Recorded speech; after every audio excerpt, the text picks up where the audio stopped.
அடுத்த 6 மாதங்களில் கடன் மறுசீரமைப்பு வேலை திட்டத்தை நிறைவு செய்ய இலங்கை எதிர்பார்ப்பதாக இலங்கை மத்திய வங்கியின் ஆளுநர் கலாநிதி நந்தலால் வீரசிங்க தெரிவித்துள்ளார். சர்வதேச நாணய நிதியத்தின் ஆதரவுடன் கூடிய வேலை திட்டத்தின் ஒரு பகுதியாக நெருக்கடியை எதிர்நோக்கும் அண்டை நாடான இலங்கையின் கடன் சுமையை குறைக்க இந்தியா உறுதி பூண்டுள்ளதாக சர்வதேச நாணய நிதியம் தெரிவித்துள்ளது. 2009 மின்சார சட்டத்தின் அடிப்படையில் இலங்கை மின்சார சபையினால் முன்வைக்கப்பட்ட கட்டண திருத்த பிரேரணையை விரைவுபடுத்துவதற்கு பொது பயன்பாடுகள் ஆணைக்குழு ஏகமனதாக தீர்மானித்துள்ளது. அத்துடன் இடைக்கால கட்டண திருத்தம் தொடர்பான அமைச்சரவையின் கோரிக்கையை நடைமுறைப்படுத்துவது தொடர்பில் சட்ட ஆலோசனையை பெறவும் ஆணைக்குழு தீர்மானம் எடுத்துள்ளது. முதுகலை படிப்பு மற்றும் பயிற்சிக்காக வெளிநாடு செல்லும் பல்கலைக்கழக பேராசிரியர்களுக்கு விமான டிக்கெட் மற்றும் இதர வசதிகளுக்கு பணம் வழங்குவதை நிதியமைச்சு நிறுத்தியுள்ளது. தற்போதைய நெருக்கடி நிலை காரணமாக அனைத்து அரச நிறுவனங்கள் தொடர்பில் எடுக்கப்பட்டுள்ள நடவடிக்கைகள் பல்கலைக்கழகங்கள் மற்றும் உயர்கல்வி நிறுவனங்களுக்கு பொருந்தும் எனவும் கடிதத்தில் குறிப்பிடப்பட்டுள்ளதாக தெரிவிக்கப்பட்டுள்ளது.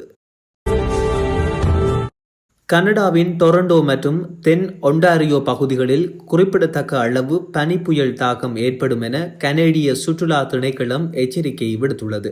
டெக்ஸ்டாஸ் பகுதியில் உருவாகும் தாழமுக்க நிலை ஒன்டாரியோ மாகாணத்தில் பனிப்பொழிவுடன் புயல் காற்றினை உருவாக்கும் எனவும் தெரிவிக்கப்பட்டுள்ளது. பனிப்பொழிவு காரணமாக போக்குவரத்து பாதிக்கப்படும் எனவும் எதிர்வு கூறப்பட்டுள்ளமை குறிப்பிடத்தக்கது.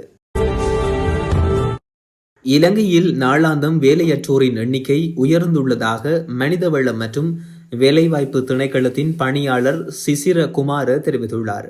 நாட்டில் இதுவரை 4,50,000 வேலையற்றோர் அடையாளம் காணப்பட்டுள்ளதாகவும் குறிப்பிடப்பட்டுள்ளது. அத்துடன் அவர்களுக்கான வேலை வாய்ப்புகளை பெற்றுக் கொடுக்கும் நோக்கில் திட்டம் ஒன்று செயற்படுத்தப்பட்டு வருவதாக அவர் மேலும் சுட்டிக்காட்டியுள்ளார். எதிர்வரும் 9ஆம் தேதி தேசிய எதிர்ப்பு தினத்தை முன்னெடுக்க திட்டமிட்டுள்ளதாக தொழிற்சங்கங்கள் மற்றும் வெகுசன அமைப்புகளின் கூட்டணி தெரிவித்துள்ளது. அரசாங்கத்தின் பிழைப்புக்காக மேற்கொள்ளப்படும் மக்கள் விரோத நடவடிக்கைகளுக்கு எதிராக தேசிய எதிர்ப்பு தினத்தை முன்னெடுக்க திட்டமிடப்பட்டுள்ளது. தொழிற்சங்கங்கள் மற்றும் வெகுசன அமைப்புகள் இணைந்து எதிர்வரும் 9ஆம் தேதி போராட்டத்தை நடத்த நடவடிக்கை எடுத்துள்ளதாக இதன்போது தெரிவிக்கப்பட்டுள்ளது. இந்தியாவிலிருந்து முட்டைகளை இறக்குமதி செய்வதற்கான சாத்தியக்கூறுகள் தொடர்பில் பகுப்பாய்வு மேற்கொள்ளப்பட வேண்டும் என கால்நடை உற்பத்தி மற்றும் சுகாதார திணைக்களத்தின் பணியாளர் நாயகம் வைத்தியர் ஹெமிலி ஹொத்தாலவல தெரிவித்துள்ளார்.